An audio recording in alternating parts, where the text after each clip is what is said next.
ka kalli kasar, ka kalli future na kasar. Duk wadda zai kalli kasarmu da hangen nesa, ya kalli abin da zai je ya dawo, kasar akwai abin tsoro. Ita fa kasarmu, matsalar kasar shine hanyar cin abincin kasar, matsalar kasar shine hanyar samun kuɗi a kasan.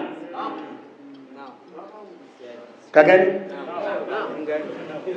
Lalacewan ilimi shine hanyar samun kuɗin masu makarantun private.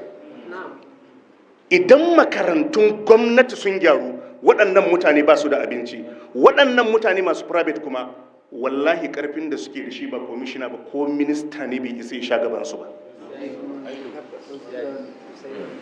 Wannan matsalar ilimin shine hanyar samun abincinsu.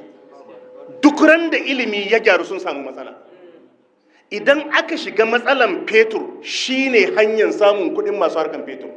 Yau idan aka samu skas na fetur a ƙasan nan, mutum ɗaya zai samu kuɗi a sati biyu, kuɗin da in a gidan mai ne a je a latsa a sai da mai ɗin, Allah sai ya shekara bai samu kuɗin da zai samu a sati biyun nan ba.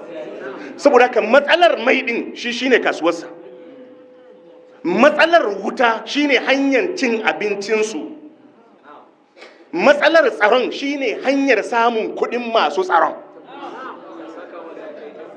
Wannan ita ce gaskiya. Waɗannan masu harkan fetur kuma wallahi ba ministan fetur ba ko shugaban ƙasa ya sha gabansu sai yayi da gaske. Saboda haka matsalar mu ita ce hanyar samun kuɗin mu, saboda haka matsalar ba za ta ƙare ba domin ana samun kuɗi a jikinta.